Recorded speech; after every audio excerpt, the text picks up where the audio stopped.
दोस्तों नमस्कार। जैसा कि आप जानते हैं हम यूपीएससी की पीवाईक्यू श्रृंखला कर रहे हैं। 1995 से लेकर 2024 तक का जितने भी क्वेश्चन आए हुए हैं उसे हम टॉपिक वाइज डिस्कस कर रहे हैं। तो पिछले वीडियो में हमने 105 तक का क्वेश्चन सॉल्व किया था। आगे इस श्रृंखला में हम शुरू करते हैं और अगर आपने पिछला वीडियो नहीं देखा है तो आप उसे देख सकते हैं। Let's begin. भारत के इतिहास के संदर्भ में युगों पर विचार कीजिए। एक तरफ वर्ड दिया हुआ है और एक तरफ आपका डिस्क्रिप्शन दिया हुआ है। और ऐसे जो क्वेश्चन के फ्रेमिंग है ये कई बार देखने को मिलते हैं, अभी भी हमने को देखने को मिलता है, लेकिन ये पेयर के रूप में मिलता है। ठीक है, अभी इसमें आपसे ये बोला है कि कौन कौन से जो पेयर हैं वो सही मैच हैं। ठीक, पहला एरीपति भूमि जिससे मिलने वाला राजस्व अलग से ग्राम जलाशय के रख रखाव के लिए निर्धारित कर दिया जाता है। ठीक, तो ये एकदम सही है। भूमि का एक विशेष प्रकार का एरीपट्टी भूमि का उल्लेख है और इसे ना इस भूमि से जो भी टैक्स अपने को प्राप्त होता था उसे गांव के तालाब के रख रखाव के लिए यूज किया जाता था। तो पहला हमारा जो है पेयर ये सही मैच है। दूसरा तनियूर एक अकेले ब्राह्मण अथवा ब्राह्मण समूह को दान में दिया गया ग्राम। ठीक है, ये चोल काल की राजस्व इकाई थी। ठीक है, तनियूर क्या है जी? चोल काल की राजस्व इकाई थी। ठीक है, तो इसमें क्या होता था, ब्रह्मदेव मतलब ब्राह्मणों को दिया गया भूमि और मंदिर की बस्तियां विकसित हुई थी। तो ये भी हमारा सही है। घाटिका क्या है? पल्लव काल में ना मंदिरों से जुड़ी उच्च शिक्षण संस्थाएं थी, ये घटिकाएं हैं। ठीक, तो मंदिरों के संबंध जो विद्यालय थे उसे घाटिका बोला गया पल्लव काल में। ये भी हमारा सही सुमेलित है। तो हमारा आंसर क्या हो जाएगा? डी हमारा आंसर हो जाएगा 1 2 3। चलिए क्वेश्चन नंबर 107। भारत के धार्मिक इतिहास के संदर्भ में निम्न कथनों पर विचार कीजिए। और ये यूपीएससी का फेवरेट टॉपिक है, बौद्ध और जैन। अक्सर क्वेश्चन अपने को देखने को मिलेगा। ठीक, तो इसको बहुत अच्छे से करना है आपको। पहला स्टेटमेंट, सौत्रांतिक और समितीय जैन मत के संप्रदाय हैं। जैन मत, क्या ये सही है? गलत। ये किसके हैं? बौद्ध दर्शन के। ठीक है, बौद्ध दर्शन आप जानते हैं बौद्ध धर्म दो अलग अलग संप्रदायों में बढ़ जाता है। एक होता है आपका हीनयान और दूसरा है महायान। ठीक है, तो हीनयान के अंतर्गत ना सौत्रांतिक और समिति ये सब जो है संप्रदाय आते हैं। ठीक है, किसके अंतर्गत आते हैं? हीनयान संप्रदाय के अंतर्गत। ठीक, और ये किससे है? हीनयान बौद्ध धर्म से जुड़ा हुआ है। तो पहला गलत हो गया। सर्वास्तिवादियों की मान्यता थी कि दृग्विजय विषय फिनोमिना के अवयव पूर्णतः क्षणिक नहीं है, अपितु अव्यक्त रूप में सदैव विद्यमान रहते हैं। ठीक है, ये फिलॉसफी कॉन्टेक्स्ट आ गया। इस वर्ड को आप डिकोड कीजिए दोस्तों। सर्वस्तिवादी, सर्वस्ति सब कुछ अस्तित्व। ठीक है, सर्व अस्तिवाद, मैं इसको डिकोड करके आपको बताता हूँ। सर्वस्ति का सर्व अस्तिवाद। ठीक है, सर्व मतलब क्या हो जाएगा? सब, ऑल। ठीक है, अस्ति मतलब है। ठीक है, अस्तित्व है। वाद मतलब होता है सिद्धांत। तो एक ऐसा थ्योरी जो मानता है कि तीनों काल में संसार की सभी वस्तुओं का अस्तित्व है। ठीक, तो ये हमारा सर्वस्तिवाद है। तो इन्होंने क्या बोला? सभी वस्तुएं विद्यमान रहती हैं। ये स्टेटमेंट सही है। तो हमारा आंसर क्या हो जाएगा? केवल 2 जो है ये हमारा सही हो जाएगा। Question number 108। पद्म पाणि का चित्र सर्वाधिक प्रसिद्ध और प्राय चित्रित चित्रकारी है। ये अपने को कहाँ देखने को मिलती है? अजंता चित्रकला आप जानते हैं। तो अजंता चित्रकला में ना अपने को बोधिसत्व पद्म पाणि का चित्र देखने को मिलता है। ठीक है, गुफा नंबर 1, अजंता का गुफा नंबर 1 है, वहाँ पद्म पाणि, वज्र पाणि ये सब के अपने को चित्र दिखेंगे। पद्म पाणि चित्र ये सब क्या है? बोधिसत्व के रूप हैं। ठीक है, अलग अलग रूपों में अवतरित होते हैं भगवान बुद्ध। तो पद्म पाणि, वज्र पाणि ये सब क्या है? उसके नाम है। बाघ के चित्र जो है दैनिक जीवन की घटनाओं पर आधारित हैं। ठीक है, बाघ के चित्र में क्या है? दैनिक जीवन की घटनाएं हैं। ठीक है, और एलोरा में बोधिसत्व के चित्र ही प्राप्त नहीं होते हैं। ठीक, बादामी में क्या है? गुहा मंदिर में ब्राह्मण और जैन धर्म से संबंधित है। ये किससे संबंधित? बादामी जो है जैन और ब्राह्मण धर्म से। ठीक, तो ये तो एकदम कट ही जाएगा। एलोरा में चित्र ही नहीं मिला है, बाघ में, बाघ की गुफा में चित्र मिला है, लेकिन ये क्या है, दैनिक जीवन संबंधित है, दैनिक जीवन घटना है, तो ऑप्शन आपका क्या बचता है, अजंता ही। ठीक है, तो इस तरीके से आपको ऑप्शन नहीं भी पता है, लेकिन बाकी ऑप्शन जो पता है उससे भी आप एलिमिनेशन के थ्रू सॉल्व कर सकते हैं। ठीक, चलिए आगे बढ़ते हैं। कौन सा या कौन से सूर्य मंदिरों के लिए फेमस है, मतलब कौन से एरियाज आपको दे दिए, लोकेशन दे दिया है, और ये पूछा जा रहा है कि कौन से जो एरियाज है, स्थान है, वो सूर्य मंदिर से संबंधित है। ठीक, तो पहला दिया है आपका अरसवल्ली।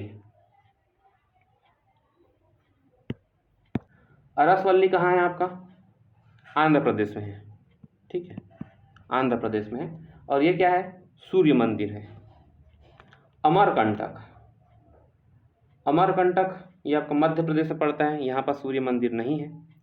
ओमकारेश्वर, ओम, ओम किस गॉड से रिलेटेड होता है, भगवान शिव से। ठीक है, तो ये शिव का हो जाएगा ओम जो है, तो थर्ड जो है आप कट गए, तो फिर आंसर आपका यही बचेगा। ठीक, तो इस तरीके से इसको सॉल्व किया जा सकता था। ठीक, नेक्स्ट, ऋग्वैदिक कालीन आर्यों और सिंधु घाटी के लोगों की संस्कृति के बीच अंतर निम्न में से कथनों में से कौन सा सही है। ठीक है, आपसे क्या पूछा जा रहा है, देखिए, जो हमारा वैदिक सिविलाइजेशन था और हमारा इंडस वैली सिविलाइजेशन था, दोनों के बीच जो है डिफरेंस क्या था, ये आपको पूछा गया है। ठीक, तो स्टेटमेंट हम लोग पढ़ते हैं। ऋग्वैदिक कालीन आर्य कवच, सिर स्त्राण यानी हेलमेट का उपयोग करते थे, जबकि सिंधु घाटी सभ्यता के लोग इनके उपयोग का कोई साक्ष्य नहीं मिलता है। बात तो सही है, आर्य लोग लड़ाई होते थे तो उनके जो है कवच, हेलमेट का प्रयोग करते थे, कृपाण ऐसा टाइप से इंस्ट्रूमेंट का इमेजिन कर सकते हैं। ठीक है, कृपाण नहीं, मतलब एक हेलमेट तरह से है ना, कुछ चीज़ें थी, तो ये सही है पहला। दूसरा, ऋग्वैदिक कालीन आर्यों को स्वर्ण, चांदी, तांबे का ज्ञान था, जबकि सिंधु घाटी सभ्यता के लोगों को केवल ताम्र और लोहे का ज्ञान था। ठीक, तो हमारा थंब रूल क्या बोलता है यूपीएससी का, कि जहां केवल वर्ड दिख गया, ओनली, तो ये मोस्ट ऑफ द टाइम जो है आंसर गलत होता है। ठीक, तो देखिए, सिंधु घाटी के सभ्यता को सोने, चांदी, तांबा ये सब का ज्ञान तो था, लेकिन लोहे का ज्ञान नहीं था। ठीक, लोहे का ज्ञान नहीं था, है ना, सिंधु घाटी के लोगों को लोहे का ज्ञान नहीं था। थर्ड स्टेटमेंट, ऋग्वैदिक कालीन आर्यों ने घोड़े को पालतू बना लिया था, जबकि इस बात का कोई साक्ष्य नहीं है कि सिंधु घाटी लोग इसे पशु के रूप में जानते थे। ठीक, कोई साक्ष्य नहीं है, ऐसा बोला जा रहा है, कोई एविडेंस नहीं मिला है जिसके कारण ये प्रूव हो सके कि जो है ये पालतू था, इस पशु को जानते थे। ठीक, बात तो सही है। ठीक, तो हमारा आंसर क्या हो जाएगा, 2 हमारा गलत है, 2 जिसमें उसको काट दिया जाए, ये 1 और 3 यानी कि सी हमारा आंसर हो जाएगा। निम्नलिखित कथनों में से कौन सा एक काकतीय राज्य में अति महत्वपूर्ण समुद्री पत्तन था, काकतीय लोगों को पूछा जा रहा है। ठीक, तो काकतीय टाइम पे मोटूपल्ली जो है ना, ये समुद्री पत्तन था। नेक्स्ट, भारत की धार्मिक प्रथाओं के संदर्भ में स्थानकवासी संप्रदाय किससे जुड़ा हुआ है। स्थानकवासी जो है ना, ये जैन मत से संबंधित है। इसकी स्थापना ना लवजी नामक एक व्यापारी ने किया था 1653 के आसपास। ठीक, और इसकी मान्यता है कि भगवान ना निराकार है। ठीक है, भगवान निराकार है और किसी मूर्ति की पूजा इन लोग नहीं करते हैं। नेक्स्ट, इतिहास के संदर्भ में कौन भावी बुद्ध जो संसार की रक्षा के लिए अवतरित होंगे, तो ये आपके लिए बहुत इंपॉर्टेंट है, ऐसे क्वेश्चन आए हुए हैं, इससे पहले भी हमने देखा कि कौन सा जो भगवान है वो कब अवतार होगा और उसके क्या रूप है, ये आपको पता होना चाहिए। देखिए, अभी जो अवतार होने वाले हैं वो कौन है, मैत्रेयी। ठीक है, मैत्रेयी शब्द का मतलब है भावी बुद्ध, है ना, और ये 5वें बुद्ध के रूप में अवतरित होंगे। ठीक है, अभी वो प्रकट नहीं हुए हैं। नेक्स्ट, ये आपका शिल्प दे दिया है, आर्टिशियन, और इधर दे दिया है कौन से स्टेट का ये ट्रेडिशन है। पुथुकुल्ली सॉल, पुथुकुल्ली देखा कोई एरिया का रिप्रेजेंट करता है। ठीक है, ये कौन से स्टेट से रिलेटेड है? तमिलनाडु से, सही बात है। सुजनी कढ़ाई, सुजनी कढ़ाई कहाँ का है जी? ये बिहार का है। ठीक, उडम उडप्पा उपापाडा जामदानी साड़ी, ये कहाँ का है? आंध्र प्रदेश का है। कड़प्पा उड़प्पा है ना, तो इससे रिलेट कर सकते हैं आप, आंध्र प्रदेश का है। ठीक, तो हमारे कितने स्टेटमेंट सही हो जाएंगे? एक, केवल एक। नेक्स्ट, मैच द कॉलम है, फिर से परंपरा या त्योहार दे दिया है और स्टेट दे दिया है। चमचारकुट, चमचारकुट जो है ये मिजोरम का त्योहार है, सही है। खोजगाम परधा गाथा गीत मणिपुर से संबंधित है। थांगटा, थांगटा क्या है? एक मार्शल आर्ट है। ठीक है, थांग मतलब होता है तलवार और टा मतलब होता है भाला। ठीक, तो ये बेसिकली मणिपुर का है मार्शल आर्ट। ठीक है, तो तीसरा हमारा गलत है, ये बस सही है। चलिए 116 देखेंगे, कौन सा एक हड़प्पा स्थल नहीं है? देखिए, चंदूड़ो पड़ता है, कोटडीजी पड़ता है, देसलपुर पड़ता है, सोहगौरा ये नहीं है। ठीक है, ये चंद्रगुप्त मौर्य है ना, तो उधर सोहगौरा एक अभिलेख मिला है यूपी में, और वो जो है ना सूखे से पीड़ित प्रजा को राहत देने की इसमें बात की गई है इस अभिलेख में। ठीक, तो ये हमारा हड़प्पा स्थल नहीं है। किस उभारदार मूर्ति रिलीफ स्कल्पचर शिलालेख में अशोक के प्रस्तर रूप चित्र के साथ राण्यो अशोक, राजा अशोक उल्लेखित है? ठीक है, तो ऐसा जो है ना ये कंगनहल्ली, कंगनहल्ली कर्नाटक के आसपास है, तो वहाँ पास ना रण्यो अशोक लिखा गया है शिलालेख में। ठीक, बाकी शाहबाज गाड़ी सांची ये सब में जो है नहीं है। नेक्स्ट, विचार कीजिए, बुद्ध में देवत्व रोपण, बोधिसत्व के पथ पर चलना, मूर्ति उपासना तथा अनुष्ठान, ये कौन सी विशेषता जो है वो महायान बौद्ध मत की है? ठीक, तो देखिए महायान जो है ना ये मूर्ति पूजा ये सब की शुरुआत किया, तो थर्ड स्टेटमेंट हमारा सही है। थर्ड सही, यानी 1 और 2 जो है गलत हो जाएगा। बोधिसत्व के पथ पर चलना ये भी सही है, और बुद्ध में देवत्व रोपण, उसको देवता बना दिए एक तरह से। ठीक, हमारा डी ऑप्शन हो जाएगा। नेक्स्ट, गुप्त काल के दौरान भारत में बालाश्रम विष्टि के बारे में कौन सा कथन सही है? विष्टि क्या है? ये राज्य के एक आय का स्रोत था, जनता द्वारा दिया जाने वाला एक प्रकार का कर माना जाता था। ठीक है, विष्टि जो है, ठीक, ये बेगार है ना, और आय का स्रोत इसको माना जाता था। ठीक है, वात्सायन आप जानते हैं, वात्सायन ने काम सूत्र करके बुक लिखा है, तो वात्सायन के बुक काम सूत्र से पता चलता है कि किसान स्त्रियों को मुखिया के घर विविध प्रकार के काम जैसे अनाज रखना, घर की सफाई, खेतों का काम करना आदि के लिए बाध्य किया जाता था, और उसके बदले में उसे कोई मजदूरी नहीं मिलती थी। ठीक है, तो ये जो है विष्टि है हमारा। नेक्स्ट, किसके राज्य में कल्याण मंडप की रचना मंदिर निर्माण की एक अभिष्ट लक्षण था, ऐसा माना जाता था? देखिए, विजयनगर साम्राज्य जो है इसमें कल्याण मंडप मंदिर रचना एक विशेष लक्षण था। ठीक है, आप जानते हैं विजयनगर साम्राज्य काफ़ी उस टाइम जो है बहुत अच्छी स्थिति थी उनकी, है ना, राजनीतिक स्थिति। ठीक है, तो विजयनगर दौर में एक नवीन मंडप का चलन प्रचलित हुआ जिसे कल्याण मंडप कहा गया। गर्भगृह के बगल में एक खुला प्रांगण होता था, और इसमें देवी देवताओं से संबंधित समारोह, विवाह उत्सव आदि आयोजित किए जाते थे। ठीक, नेक्स्ट, भारत के सांस्कृतिक इतिहास के संदर्भ में पारमिता शब्द का सही वर्णन क्या है? सूत्र पद्धति में लिखे गए प्राचीनतम धर्मशास्त्र पाठ गलत है। वेदों के प्राधिकार को अस्वीकार करने वाले दार्शनिक संप्रदाय, ये भी गलत है। परिपूर्णता जिनकी प्राप्ति से बोधिसत्व पथ प्रशस्त हुआ, ये स्टेटमेंट हमारा सही हो जाएगा।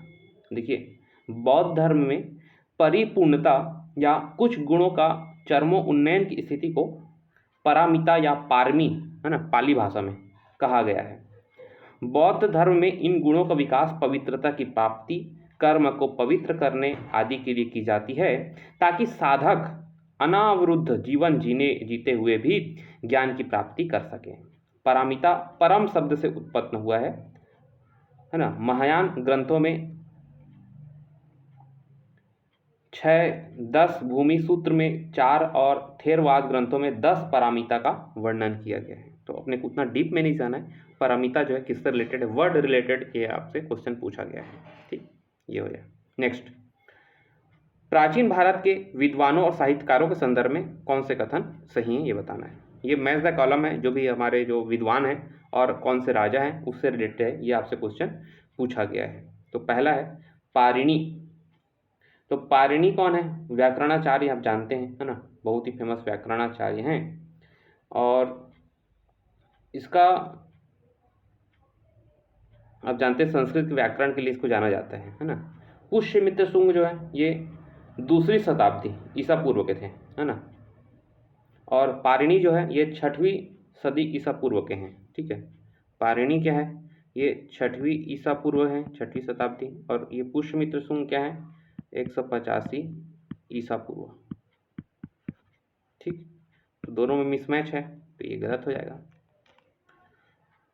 अमर सिंह हर्षवर्धन से संबंधित है, तो क्या ऐसा कुछ है? नहीं है। अच्छा, एक चीज और आपको बता दूं, पुष्यमित्र शुंग के दरबार में ना कौन? पतंजलि,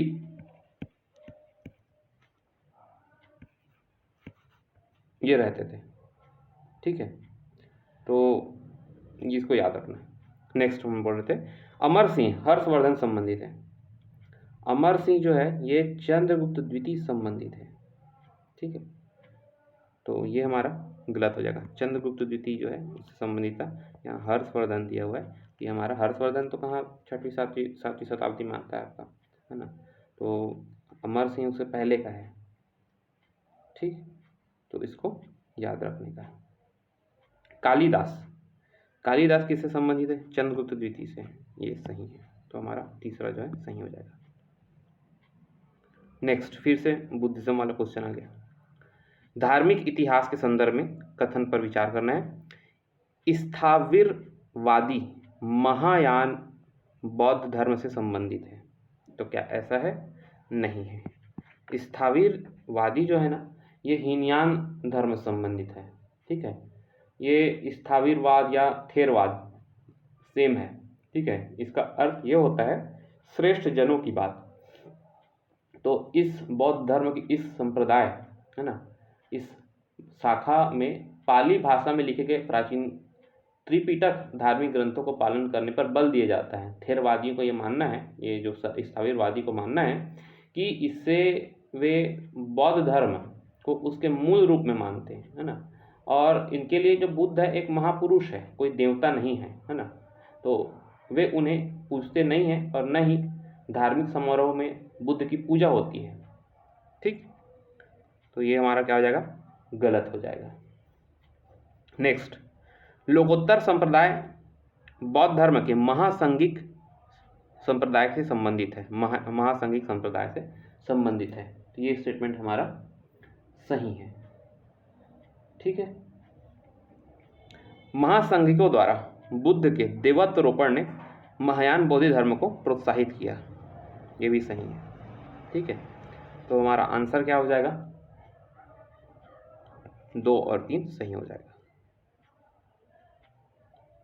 नेक्स्ट, भारत के इतिहास में घटना पे विचार करना है। ये अलग अलग राजा दिया हुआ है और इसमें आपको सीक्वेंस में इसको जमाना है, और it is a toughest question I think. ठीक है, क्योंकि मुश्किल है थोड़ा सा जमाना इसको। तो पहला देखेंगे राजा भोज, के अधीन प्रतिहार, है ना। तो राजा भोज लोग का कार्यकाल लगभग का 833 ईसा पूर्व के आसपास, ठीक है, सॉरी ईस्वी के आसपास, ईसा पूर्व बोलिए, है ना, ठीक है, राजा भोज लोग का, ठीक है, मालवा इधर क्षेत्र में काफ़ी लोग थे, ठीक। महेंद्र वर्मन प्रथम के अधीन पल्लव सत्ता की स्थापना, महेंद्र वर्मन। तो महेंद्र वर्मन लोग पल्लव लोग का कब था? 1571 ईस्वी के आसपास, ठीक है, 1571। परांतक प्रथम चोल वंश, ठीक है, चोल वंश कब आता है? 10वीं शताब्दी में, 907 ईस्वी के आसपास। और गोपाल द्वारा पाल वंश, पाल वंश कब आता है जी? 8वीं शताब्दी के आसपास, ठीक है। तो इस हिसाब से पहले कौन आएगा देखेंगे, तो हमारा महेंद्र वर्मन पहले आना चाहिए, पल्लव सत्ता। तो ये बी और डी ऑप्शन को काट दो। अब देखिए महेंद्र वर्मन आ गया, उसके बाद कौन आना चाहिए आपका? 8वीं शताब्दी गोपाल वंश, है ना। तो उसके बाद 4 आ जाएगा, यानी कि सी ऑप्शन हमारा सही हो जाएगा। नेक्स्ट, हुंडी, ये टर्म दिया हुआ है, ठीक है। हुंडी क्या है? ये एक क्या था? विनिमय पत्र था, ठीक है। बहुत अच्छा क्वेश्चन है, मतलब ये इकोनॉमी में पढ़े होंगे तो यूज होता है, ठीक। तो हुंडी एक वित्तीय साधन है जो व्यापार ऋण देने के लिए उपयोग में मध्यकालीन भारत में किया जाता था। और ये क्या है? प्रेषण साधन के रूप में किया जाता था, ताकि धन को उधार लेने के लिए क्रेडिट साधन के रूप में, व्यापार लेन देन में विनिमय बिल के रूप में एक स्थान से दूसरे स्थान धन को स्थानांतरित कर सकें हम, ठीक है। और ये क्या है ना, किसी व्यक्ति को बिना शर्त आदेश दिया हुआ होता है कि इस विपत्र के धारक को या अंकित व्यक्ति को उसमें अंकित धनराशि को दिया जाएगा, ठीक। चलिए नेक्स्ट, कुल्यावाप और द्रोणवाप, ये वर्ड जो है क्या बताते हैं, इसका क्या मीनिंग है, ये पूछा गया आपसे। देखिए गुप्त काल में ना ये भूमि की मापन का एक पैमाना था, ठीक है। तो क्या हो जाएगा? भूमि माप का ये पैमाना था, ठीक है। गुप्त काल में भूमि माप का पैमाना अलग अलग चीज़ें थी, जैसे निवर्तन, कुल्यावाप, द्रोणवाप, आड़वाप, कुल्यावाप, है ना, बराबर 8 द्रोणवाप, ऐसे करके रिलेशन था। तो ये सब जो वर्ड है ये भूमि मापन से संबंधित है। नेक्स्ट, किस शासक ने अपनी प्रजा को इस अभिलेख के माध्यम से परामर्श दिया कि कोई भी व्यक्ति अपने संप्रदाय को महिमा मंडन की दृष्टि से धार्मिक संप्रदाय की प्रशंसा करता है या अपने संप्रदाय के प्रति अत्यधिक भक्ति के कारण अन्य संप्रदाय की निंदा करता है, तो वह अपितु अपने संप्रदाय को गंभीर क्षति पहुंचा रहा है। ऐसा कौन बात बोल सकता है? सम्राट अशोक ही बोल सकते हैं, ठीक। तो इसको याद रखना है। नेक्स्ट, युग्म दिया हुआ है, ठीक है, और इसको आपको मैच द कॉलम करना है। तो भीलसा, भीलसा किसको बोलते थे? विदिशा नगर को बोलते थे, ठीक है। तो विदिशा नगर ये सही है हमारा, ठीक है। विदिशा आप जानते हैं एमपी में काफ़ी फेमस है, ठीक। द्वार समुद्र, काफ़ी आपने पढ़ा होगा, द्वार समुद्र राजधानी भी थी, किसकी राजधानी थी? होयसल की राजधानी थी, ठीक है। तो ये कहाँ है आपका? होयसल वंश की राजधानी कर्नाटक में, ठीक है। तो ये क्या दिया? महाराष्ट्र, ये गलत हो जाएगा। ये कहाँ है आपका? कर्नाटक में, द्वार समुद्र में होयसल का। गिरिनगर, गिरिनगर कहाँ है आपका? गुजरात में, ठीक है। तो जूनागढ़ के पास गिरनार पर्वत है और इसका नाम गिरिनगर था, ठीक। जैन धर्म के पवित्र तीर्थ स्थल है और यहाँ पास मल्लीनाथ, नेमीनाथ का मंदिर बना हुआ है ना। सम्राट अशोक का भी स्तंभ है यहीं पास। तो ये गुजरात में है। स्थानेश्वर, है ना, थानेश्वर या स्थानेश्वर पुराना नाम है, हरियाणा में जानते हैं आप। तो थानेश्वर, है ना, कुरुक्षेत्र के आसपास है एरिया जो है, ठीक। हर्षवर्धन का कार्यकाल में आप जानते होंगे, थानेश्वर को राजधानी बनाया रहता है, ठीक। तो ये हमारा कहाँ पड़ता है? ये हरियाणा में पड़ता है, ठीक। यहाँ क्या लिखा है? तो हमारा क्वेश्चन में क्या है कि उपयुक्त में से कौन से सही हैं? तो कौन से सही है जी? हमारा सही है 1 और 3 सही है, ठीक। 1 और 3 सही है, ए ऑप्शन सही हो जाएगा। नेक्स्ट, गुप्त राजवंश के समय घटसाला, कंदुरा, चौल ये सब जो है किस लिए फेमस थे? ठीक है, विदेशी व्यापार करने वाले ये बंदरगाह थे।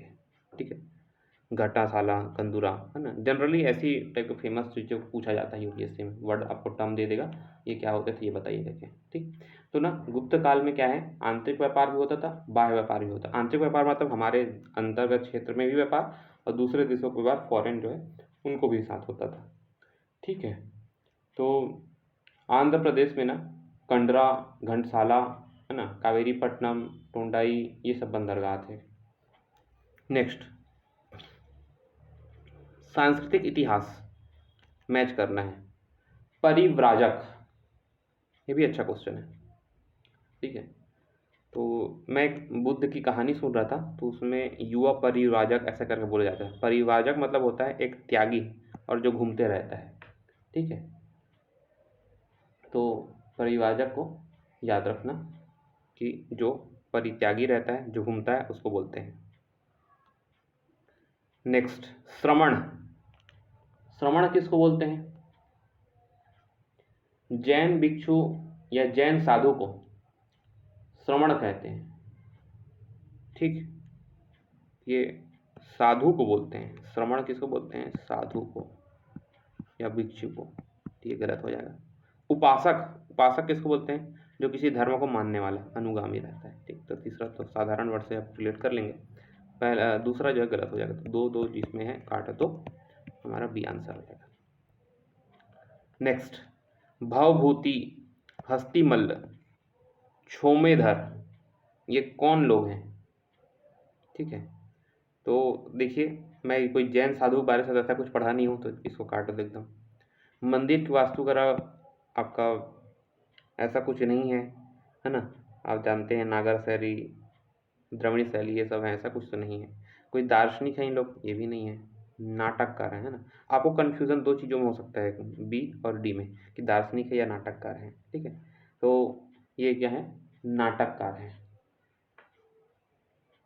ठीक है, देखिए क्षेमेश्वर जो है ये चंड कौशिक, है ना, हस्तिमल्ल का विक्रांत गौरव, भवभूति जो है महावीर चरित्र, ये सब जो है नाटक लिखे हैं लोग। कौन सा सही है? ये बहुत अच्छा क्वेश्चन है। देखिए, अजंता गुफाएं वाघोरा नदी के पास स्थित हैं, ये एकदम सही है।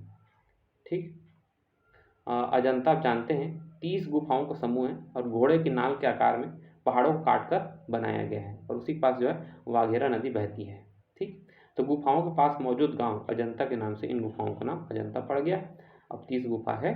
एलोरा की गुफा में 34 है ना, तो एलोरा गुफा 34 गुफा है। ठीक, तो ये हमारा सही हो जाएगा। इस चीज़ को याद रखना है। बाकी ऑप्शंस को भी हम देख लेते हैं। सांची स्तूप ये किस नदी किनारे स्थित है?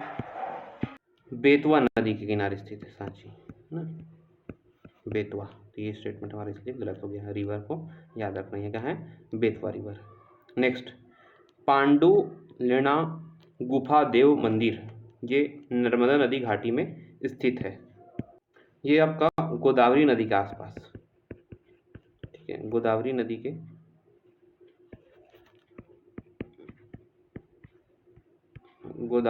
आसपास ये पांडुलिना गुफा जो है ये स्थित है। ठीक, कहाँ पड़ता है ये आपको महाराष्ट्र में पड़ता है, ये भी याद रखना। ठीक है, महाराष्ट्र आपका कहाँ है? नासिक। ठीक, अमरावती गुफा जो है ये कौन सी नदी घाटी है? ये कृष्णा नदी घाटी में है। ठीक है, कृष्णा। ठीक है, तो इस तरीके से आपको याद रखनी है कौन से रिवर पे पास कौन सा चीज़ स्थित है। Very very important. Next, Morena के पास स्थित 64 योगिनी मंदिर, इसके बारे में विचार करना है। पहला, यह कच्छप घाट राजवंश के शासनकाल में निर्मित एक वृत्ताकार मंदिर है। ठीक, तो क्या ये स्टेटमेंट सही है? सही है। यह भारत में निर्मित एकमात्र ओनली वृत्ताकार मंदिर है। ऐसा तो हो ही नहीं सकता, ओनली वर्ड हमेशा गलत होता है। ठीक, तो 2 को हम काट देंगे तो हमारा आंसर निकल आएगा। नेक्स्ट, इसका उद्देश्य इस क्षेत्र में वैष्णव पूजा पद्धति को प्रोत्साहन देना था। देखिए मैं आपको बता दूं, ये मंदिर क्या है, 64 योगिनी मंदिर एक महादेव मंदिर है।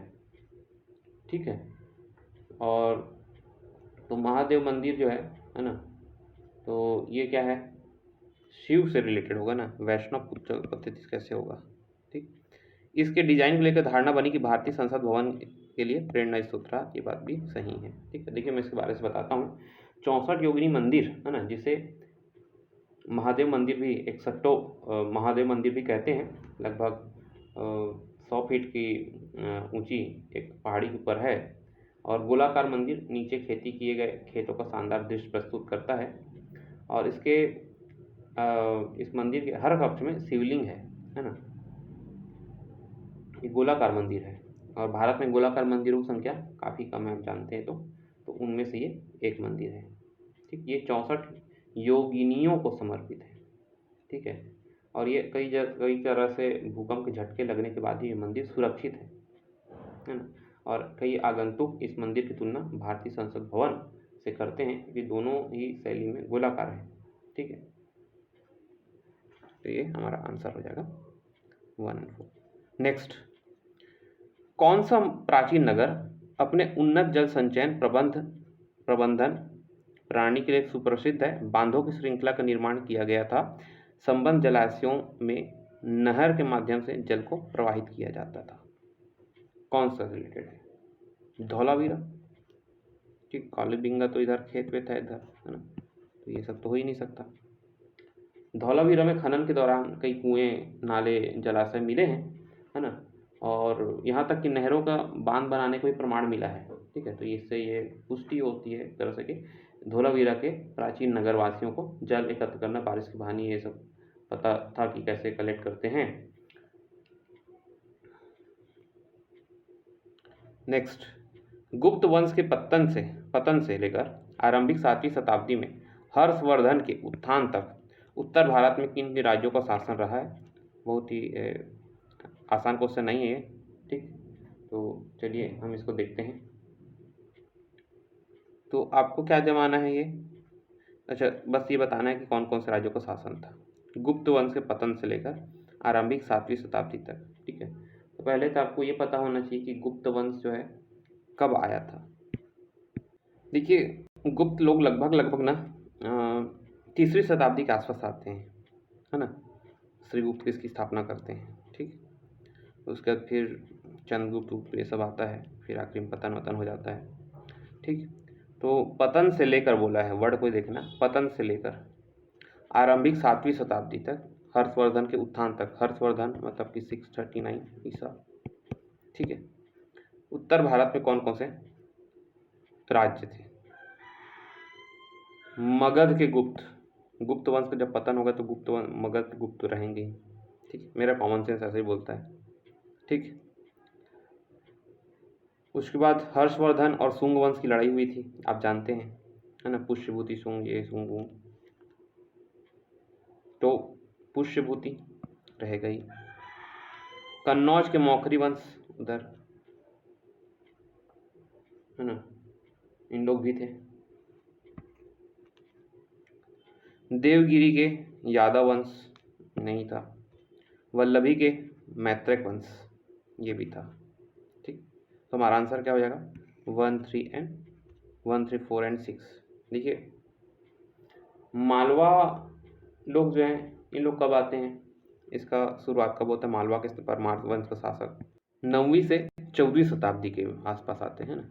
मालवा के परिवार लोग क्या हैं, 9वीं से 14वीं शताब्दी के आसपास आते हैं। ठीक, आप जानते हैं कृष्णराज उपेंद्र इसकी स्थापना करते हैं, उज्जैन को राजधानी बनाते हैं। ठीक है, तो सेकंड इसलिए जो है हमारा गलत हो जाएगा। ठीक, तो ऐसे करके ये काफ़ी डिफ़िकल्ट क्वेश्चन है, इसको मैं आसान नहीं मानूंगा। ठीक, नेक्स्ट, प्लेस दिया हुआ है और वो क्यों फेमस है ये दिया हुआ है। तो बुर्ज होम क्या है, एक नौपाषाणकाल स्थल है, गड्ढों में निवास के लिए जाना जाता है ना, कोई रॉक कटवट तो नहीं है, शायद मंदिर नहीं है ना। बुर्ज हम जान रहे हैं आप, नौपाषाणकाल स्थल है। तो वन जो है ये तो रॉन्ग हो गया, ये भी रॉन्ग हो गया, ठीक है।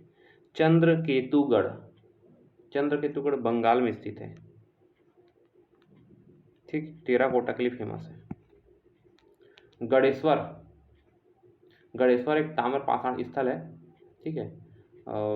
हमारा सिंधु घाटी सभ्यता का समकालीन था और यहाँ तांबे गलाने का काम किया जाता था, ठीक है। गणेश्वर, गणेश्वर जो है ना ये आपका राजस्थान में पड़ता है, राजस्थान में, ठीक है।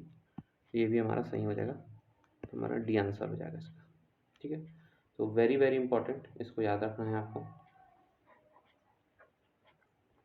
नेक्स्ट, प्राचीन इतिहास के बारे में निम्न में से कौन सा कथन सही है। पहला, मिताक्षरा ऊंची जाति की सिविल विधि थी और दाय भाग निम्न जाति की सिविल विधि थी। It's a very very difficult question, it is not a easy question, ठीक। तो इसके बारे से बहुत ज़्यादा आपको नॉलेज नहीं होगा। दाय भाग जीमूत वाहन द्वारा लिखा गया एक प्राचीन हिंदू ग्रंथ है और जिसके मत का प्रचार बंगाल में है। दाय भाग का मतलब होता है पैतृक धन का विभाग, ठीक है। पैतृक धन यानी बाप दादे से संपत्ति के पुत्रों और पौत्रों से बांटे गए जाने की व्यवस्था, ठीक है। तो बाप दादा ये सब के लिए जो कानून हकदार थे उसको बोला जाता था अपना दाय भाग, ठीक। तो ये हमारा ऐसा कुछ नहीं है, गलत हो जाएगा ये। मिताक्षरा व्यवस्था में पुत्र अपने पिता के जीवन काल में ही संपत्ति पर अधिकार का दावा कर सकते थे, जबकि दाय भाग व्यवस्था में पिता की मृत्यु के बाद ही पुत्र जो है संपत्ति का अधिकार का दावा कर सकता था। ये सही है। मिताक्षरा व्यवस्था किसी परिवार, किसी केवल पुरुष, केवल वर्ड जहाँ दिखा मतलब मोस्ट ऑफ द टाइम गलत होता है, ठीक। तो आंसर हमारा बी हो जाएगा। नेक्स्ट क्वेश्चन, ये अशोक के शिलालेख दे दिए हैं और इधर क्या दिया है आपका स्थान दे दिया है। अब इसमें क्या करना है आपको, कितने जो है सही सुमेलित हैं ये आपसे पूछा गया, पेयर वाली क्वेश्चन आ गई है और यहाँ से अब टफ हो जाएगा। धौली, धौली कहाँ है, ओडिशा में है, ठीक है ना। एर्रगुडी, एर्रगुडी कहाँ है, आंध्र प्रदेश में स्थित है। जौगढ़, जौगढ़ कहाँ है जी, ओडिशा में है, ठीक, गलत हो जाएगा। कालसी, कालसी कहाँ है, उत्तराखंड में है, ठीक। तो ये और ये गलत हो जाएगा, केवल दो युग में जो है ये सही है। संगम साहित्य के बारे में पूछा गया है, इसमें से कौन सा चीज सही है। तो संगम साहित्य में वर्ण का सामाजिक वर्गीकरण संगम कवियों को ज्ञात था, ठीक है। संगम युग के कवियों को वर्ण व्यवस्था का सामाजिक वर्गीकरण जानकारी थी, जैसे कि राजा, व्यापारी, किसान, है ना, ब्राह्मणों का भी उल्लेख है, ठीक। तो ये वाली बात उनको पता थी। बाकी इधर तो ये सब पढ़ेंगे तब देखेंगे कि ये सब होगा ही होगा भाई, कॉमन वाली बात है, ठीक है। देखिए जब आप क्वेश्चन सॉल्व करेंगे आपको हमेशा 100% नहीं पता रहेगा, लेकिन आपको कहीं ना कुछ लॉजिक और सेंस पर लगाना पड़ेगा वहाँ पर। नेक्स्ट, मूल ग्रंथ पर विचार करना है। अब ये ग्रंथ जो दिए उसमें से कौन जो है वो जैन ग्रंथ है। देखिए अवदान शतक जो है ये बौद्ध धर्म ग्रंथ है ना। तो 3 वाला जिसमें जिसमें इसको काट दो, आंसर निकल के आ जाएगा 2 और 3 4, ठीक। यानी कि परिशिष्ट, प्रवर्तन, पर्वन और त्रिषष्टि लक्षण महापुराण, ठीक। तो ये हमारा आंसर हो जाएगा। नेक्स्ट, फिर वही आपका पेयर दे दिया है, व्यक्ति दे दिया है इधर, और एक तरफ क्यों फेमस है इसलिए जा रहा है। आर्यदेव, आर्यदेव क्या है, एक महायान बौद्ध भिक्षु है, ठीक है। आर्यदेव क्या है, महायान बौद्ध भिक्षु, महायान बौद्ध भिक्षु है, ठीक है। तो ये जैन विद्वान गलत हो जाएगा। दिगनाग, दिगनाग क्या है, बौद्ध विद्वान है, ये हम जानते हैं, है ना, फिलॉसफी ऑप्शनल है आपका, तो आप जान रहे हैं इस चीज़ को। ठीक। नाथ मुनि, नाथ मुनि क्या है, एक वैष्णव थे, है ना, तो ये भी वैष्णव विद्वान है, तो 2 युग्म हमारा सही हो जाएगा, सी आंसर हो जाएगा। नेक्स्ट, कौटिल्य के अर्थशास्त्र के अनुसार, है ना, अब कौटिल्य का अर्थशास्त्र कौन पढ़ा है भाई, भगवान जाने। चलिए देखते हैं, न्यायिक दंड के परिणाम स्वरूप कोई व्यक्ति दास हो सकता था, ऐसा कोई नहीं है। ठीक है, देखिए अर्थशास्त्र में ना 13वें अध्याय में दासों और मजदूरों संबंधित नियम का उल्लेख है, तो इसमें कोई व्यक्ति या तो जन्म से या स्वेच्छा से खुद को बेचकर युद्ध में कैद रहकर न्यायिक दंड के फलस्वरूप गुलाम हो सकता है। ठीक है, न्यायिक दंड के परिणाम स्वरूप गुलाम हो सकता है। देखिए ये क्वेश्चन को मैं फिर से पढ़ता हूँ कि न्यायिक दंड के फलस्वरूप कोई व्यक्ति दास हो सकता है, ये स्टेटमेंट गलत है, क्योंकि कोई व्यक्ति युद्ध या ऋण के परिणाम स्वरूप गुलाम बन सकता है, न्यायिक दंड के रूप में नहीं। ठीक है, ऐसा आपको दंड नहीं दिया जाएगा कि आपको दंड दिया जाता है कि आपको दास बना दिया जाएगा आपको। ठीक है, ये रॉन्ग हो जाएगा। स्त्री दास अपने मालिक से संसर्ग से पुत्र जनन पर कानूनी तौर पर मुक्त हो जाती थी, बात सही है, क्योंकि कौटिल्य नियम कानून बना रहे हैं, तो इस बात को ध्यान रखेगा। स्त्री दास का मालिक उसी स्त्री से पैदा हुए पुत्र का पिता हो। यदि स्त्री कोई दास है, अब उसका पिता क्या है, वो मालिक है। ठीक है, तो मालिक उसी स्त्री से पैदा हुए पुत्र का पिता हो, तो उस पुत्र को मालिक का पुत्र होने का कानूनी हक भी मिलता था, ये भी सही है। ठीक है, 2 और 3 हमारा आंसर हो जाएगा। नेक्स्ट, प्राचीन दक्षिण भारत में कोरकई, पुंफुहार, मुचीर किस रूप से विख्यात थे। ऐसे question most of the time जो है पत्तन होते हैं, पोर्ट होते हैं। ठीक है, पोर्ट या बंदरगाह। ठीक, तो देखिए ये जो है ना बंदरगाह होते हैं। कौन सा एक कविताओं में यथावर्णित वट कीरुतल प्रथा को स्पष्ट करता है, वट कीरुतल। अच्छा, एक चीज मैं आपको ये बता दूं, ये इसको हम एक बार पढ़ लेते हैं। ठीक है, कोरकई, कोरकई बंदरगाह जो है ये आपका तमिलनाडु में है। ठीक है, कोरकई जो है ये तमिलनाडु में है। पुंपुहार, पुंपुहार कावेरीपट्टनम। ठीक है, कावेरीपट्टनम है, ये आपका जानते हैं तमिलनाडु, है ना, उधर पड़ता है ये। मुचिरी, मुचिरी जो है ये केरल में है। ठीक है, कहाँ है, केरला में है। ठीक, अब हम आते हैं इस क्वेश्चन पे। वट किरुतल ये क्या है, मृत्यु के बाद उपवास का एक तमिल अनुष्ठान है। ठीक, क्या होता था इसमें, संगम युग के दौरान विशेष रूप से ये व्यापक प्रचलित था। तो इस अनुष्ठान के अनुसार तमिल राजा अपने सम्मान और प्रतिष्ठा को बचाने के लिए उत्तर की ओर मुंह करके अपनी मृत्यु का सामना करने के लिए तैयार रहते थे। तो वट किरुतल, है ना, और वे युद्ध में भी कभी पीछे नहीं हटते थे। ठीक है, और युद्ध में पराजित राजा का आमरण अनशन कर अनुवांशिक मृत्युवरण करना होता था।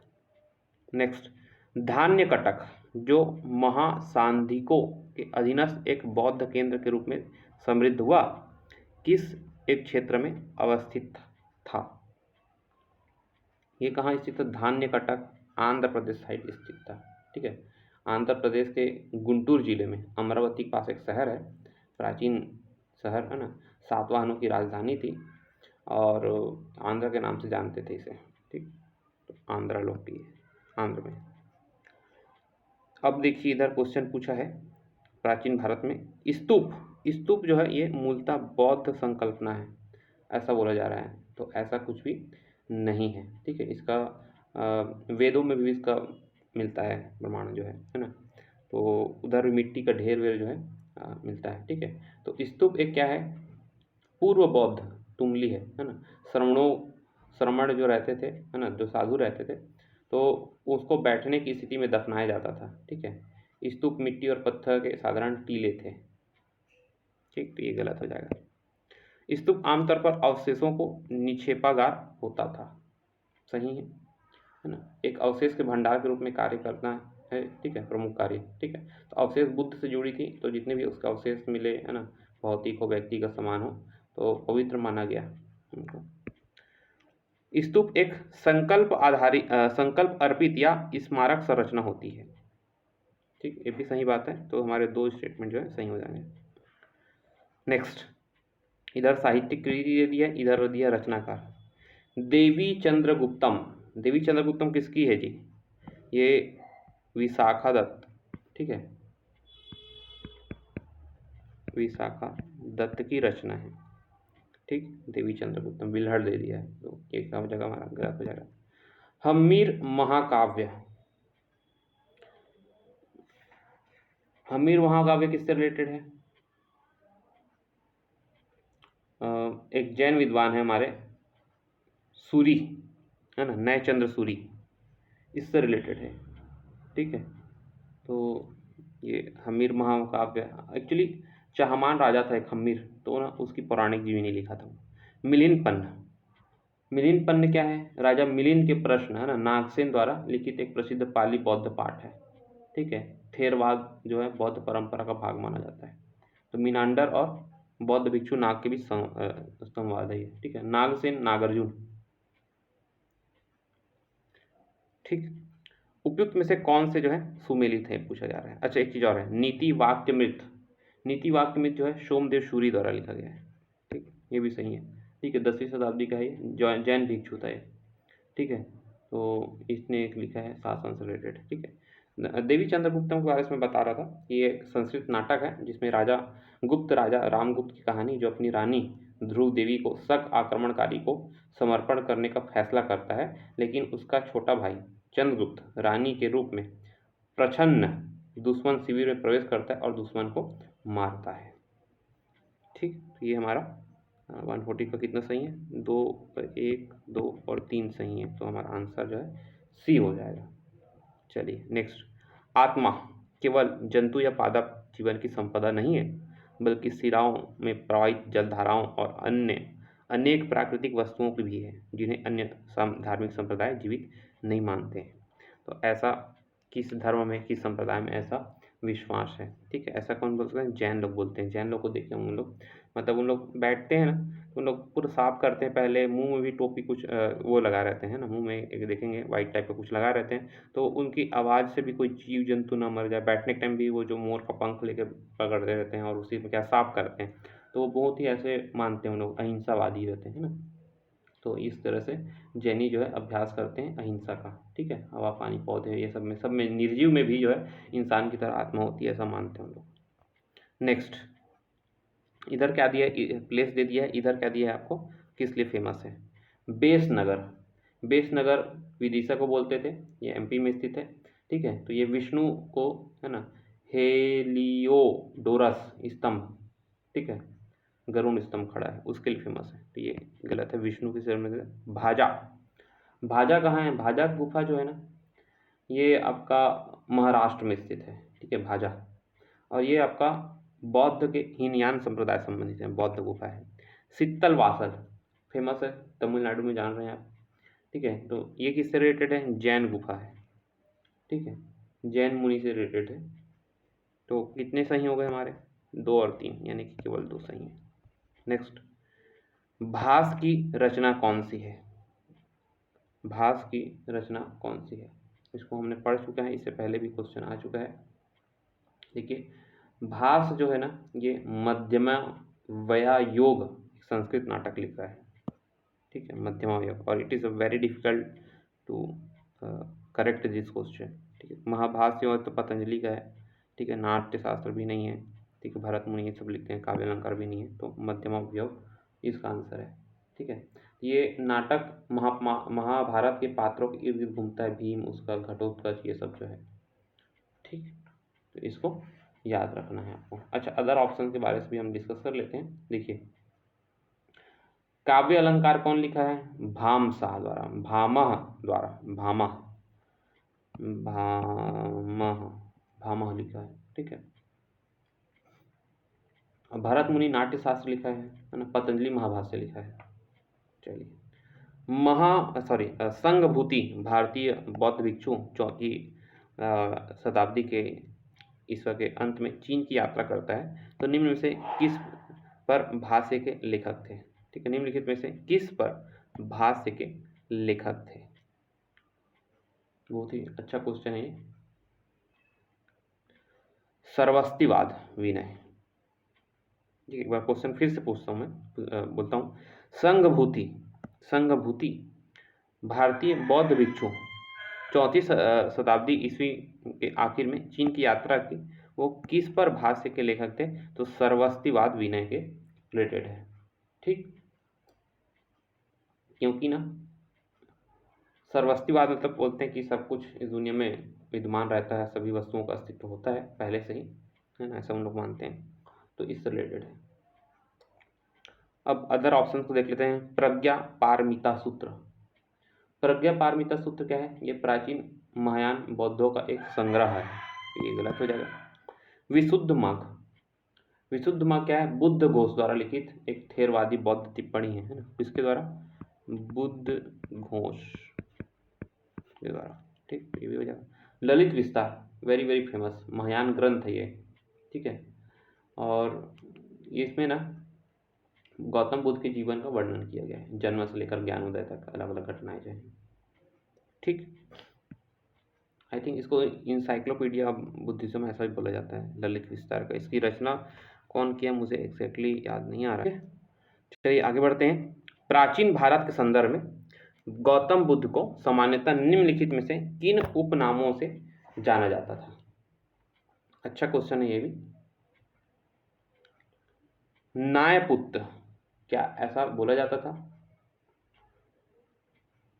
नायपुत्र तो महावीर को बोला जाता था, ठीक है, तो ये गलत हो जाएगा। शाक्य मुनि बोला जाता है। तथागत, तथागत भी बोला जाता था, ठीक। तो 2 और 3 हमारा आंसर हो जाएगा। नेक्स्ट, पुरातात्विक स्थल, राज्य और विवरण दिया है, 3 चीजें दी है, मोस्ट टफेस्ट क्वेश्चन, ठीक। तो देखते हैं। चंद्रकेतुगढ़, इससे पहले भी आ चुका है। चंद्रकेतुगढ़ उड़ीसा व्यापार बंदरगाह, तो ये कहाँ है जी? ये तो पश्चिम बंगाल में है, वेस्ट बंगाल में है ये चंद्रकेतुगढ़, ठीक है, वेस्ट बंगाल में है। तो ये हमारा क्या हो जाएगा? गलत हो जाएगा, ठीक। व्यापारिक स्थल था।